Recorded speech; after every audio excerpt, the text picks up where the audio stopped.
جبکہ جمہوری قبرص، جسے شمالی قبرص کا نام دیا کیونکہ یہ مسیحی قبرص والا حصہ تھا جسے آزاد ہونے کے علاوہ یورپی یونین کی رکنیت حاصل ہو چکی تھی۔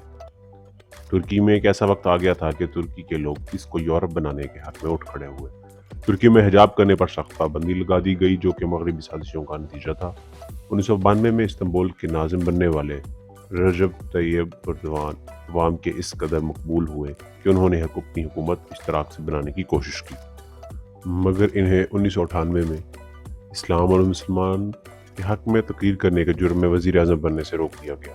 اس کے بعد ان کے نائب عبداللہ گل کو وزیر اعظم بنایا گیا، تاہم اسی حکومت نے آئین میں تبدیلی کر کے ان کی سزا کو ختم کر دیا اور عبداللہ گل نے وزارت عظمیٰ سے استعفیٰ دے دیا اور طیب اردوان ملک کے نئے وزیر اعظم منتخب ہوئے۔ نومبر 2007 میں ہونے والے الیکشنز میں اس پارٹی نے اکثریت سے اپنی حکومت قائم کی اور 2014 میں طیب اردوان ملک کے 12ویں صدر کی حیثیت سے اپنے فرائض سر انجام دے رہے ہیں۔ دوستو، سلطنت عثمانیہ طیب اردوان اور ترکی کا 2023 میں ختم ہونے والا معاہدہ لوزان۔ اس کے بعد ترکی چاہے تو دوبارہ سلطنت عثمانیہ کی بنیاد رکھ سکتا ہے۔ ترکی 2 براعظم ایشیا اور یورپ میں واقع ہے۔ اس ملک کا 3% حصہ یورپ میں اور 97% حصہ مغربی ایشیا میں آتا ہے۔ ترکی کا کل رقبہ 7,96,383 کلومیٹر ہے۔ یہ ملک رقبے کے اعتبار سے دنیا کا 36واں بڑا ملک ہے۔ 2017 کی ایک سروے رپورٹ کے مطابق ترکی کی آبادی 8,08,10,525 افراد تھی، جو اسے دنیا کا بڑا ملک بناتی ہے۔ انقرہ ترکی کا دارالحکومت ہے، لیکن استنبول ترکی کا سب سے بڑا اور کاروباری شہر ہے۔ اس شہر کو تاریخ میں قسطنطنیہ کے نام سے بھی یاد کیا جاتا ہے۔ ترکی کے کل 81 صوبے ہیں، جن میں صوبہ استنبول، صوبہ انقرہ، صوبہ بوسا اور صوبہ اردو مشہور ہیں، جن کو غیر ملکی اچھی طرح جانتے ہیں۔ ترکی کے 12 ایسے شہر ہیں جن کی آبادی 5 لاکھ افراد سے زیادہ ہے، جبکہ 1 لاکھ سے زیادہ آبادی والے شہروں کی تعداد 48 کے قریب ہے۔ ترکی کی کرنسی کو ترکی لیرہ کہا جاتا ہے۔ 1 لیرہ پاکستان کے 28.90 روپیوں کے برابر ہے اور انڈیا کے 16.28 روپیوں کے برابر ہے۔ ترکی کا ڈائلنگ کوڈ +90 اور ڈومین نیم .tr ہے اور یہ پاکستان سے 3,330 کلومیٹر کی دوری پر واقع ہے۔ وقت کے لحاظ سے ترکی پاکستان سے 2 گھنٹے پیچھے ہے۔ دوستو، ترکی کی کل آمدنی 2.249 ٹریلین ہے، جو اسے معیشت کے اعتبار سے دنیا میں 13ویں نمبر پر لاتی ہے، جبکہ ترکی کی مجموعی فی کس آمدنی $27,634 ہے، جو دنیا میں اسے 45ویں نمبر پر لاتی ہے۔ اسلام ترکی کا سب سے بڑا مذہب ہے، جسے ترکی آبادی کا 82% لوگ مانتے ہیں۔ 2% مسیحیت کے ماننے والے، 7% ایسے لوگ ہیں جن کا کوئی مذہب نہیں۔ باقی آبادی کا ابھی تک مذہب قائم نہیں کیا گیا۔ ترکی وہ دوسرا ملک ہے جس نے 1963 میں یورپی دھات بنانے والے معاہدے پر دستخط کیے تھے۔ 1987 میں ترکی نے یورپی یونین کا رکن بننے کی درخواست کی تھی، جسے 2 سال بعد یہ کہہ کر مسترد کر دیا گیا کہ ترکی ابھی سیاسی اور اقتصادی اصلاحات کی ضرورت ہے۔ یورپی یونین نے 2005 میں ترکی کو یورپی یونین کا ممبر بننے کا امیدوار قرار دیا تھا۔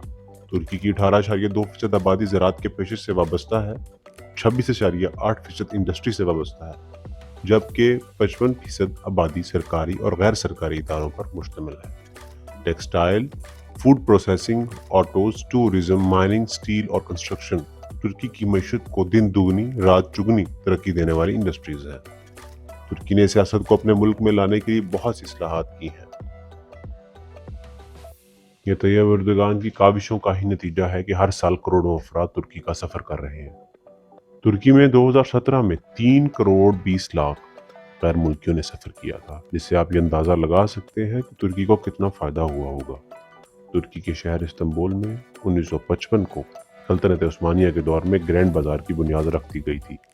تب اس کا نام تو کچھ اور تھا، پر آج اس کا نام پوری دنیا میں مقبول ہے۔ اس بازار کی 64 گلیاں ہیں، 4,000 سے زائد یہاں دکانیں بنائی گئی ہیں اور 25,000 سے زائد افراد یہاں روزگار حاصل کر رہے ہیں۔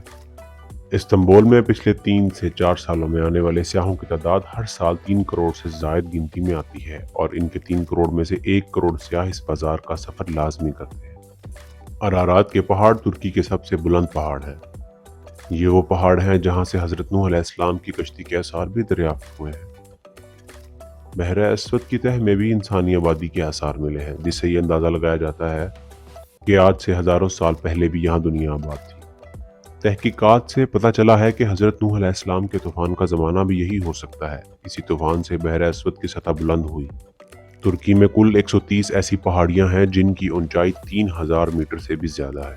زندگی میں اگر آپ کو کوئی قوم اپنے ملک سے پیار کرتی نظر آئے تو وہ ٹرکش قوم ہوگی، جو اپنے ملک سے محبت کا اظہار اپنی عمارتوں پر پرچم لہرا کر کرتے ہیں۔ ترکی میں شاید ہی ایسی عمارت ہوگی جہاں آپ کو ترکی کا پرچم لہراتا نظر نہ آئے۔ فیس بک کی ایک رپورٹ کے مطابق اور یو ایس اور امریکہ کے بعد ترکی میں سب سے زیادہ فیس بک استعمال کرنے والے افراد ہیں، یعنی فیس بک استعمال کرنے والے لوگوں میں ترکی میں دنیا تیسرے نمبر پر آتا ہے۔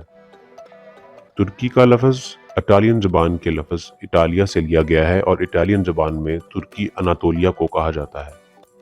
ترکی دنیا کا وہ واحد ملک ہے جس کا شہر استنبول 2 براعظموں تک پھیلا ہوا ہے اور اس کا 3% حصہ یورپ اور 97% حصہ ایشیا میں آتا ہے۔ ترکی کو فاتحین آزادی دلوانے والا مصطفی کمال پاشا ہی تھا جس نے شراب پر لگائی گئی اسلامی سلطنت کی پابندی کو ختم کر دیا گیا۔ اسلامی کیلنڈر کو ختم کرتے ہوئے ملک میں عیسوی کیلنڈر کو لاگو کروایا، جمعے کی چھٹی کی بجائے اتوار کی چھٹی کا دن مقرر کیا۔ ٹرکش الفابیٹ کو عربی میں رومن زبان میں تبدیل کروایا، حتیٰ کہ اذان کی آواز بھی عربی کی بجائے ترکش زبان میں سنائی جانے لگی۔ اس شخص نے اسلامی سلطنت کی نشانی یعنی ترکش ریڈ فیس ہیٹ پر بھی پابندی لگا دی۔ ترکی اپنی مساجد کے حوالے سے دنیا بھر میں ایک الگ مقام رکھتا ہے۔ دوسرے ممالک سے ہر سال لاکھوں کی تعداد میں سیاح ان مساجد کو دیکھنے کے لیے آتے ہیں۔ ترکی میں قائم مساجد کی تعداد 83,000 ہے، جو پر کیپٹل کے حوالے سے دنیا میں سب سے زیادہ ہے۔ ترکی کے صوبے اناطولیہ میں اناطولیہ شہر وہ دنیا کا وہ شہر ہے جسے صاف پانی اور صاف شفاف بیچز کی بدولت اسے بلو فلیگ سے نوازا گیا ہے۔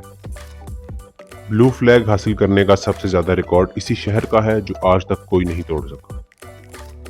ترکی دنیا کا 1/4 حصہ پھول پیدا کرتا ہے۔ ترکی کی آبادی میں 70% اناطولین لوگ ہیں، 18 سے 20% گوتھک قبیلے سے تعلق رکھنے والے لوگ ہیں اور 10 سے 12% لوگ دوسرے مذاہب سے تعلق رکھتے ہیں۔ ریسلنگ ترکی کا بہت ہی مقبول ترین کھیل ہے۔ اس کے علاوہ ترکی میں فٹ بال، ہینڈ بال، بیچ فلائنگ اور رگبی اینڈ ویٹ لفٹنگ شامل ہیں۔ یہ ترکی کے بارے میں معلومات پر مبنی ایک دلچسپ ویڈیو تھی۔ اگر آپ کو پسند آئی تو پلیز اس کو لائک کیجیے۔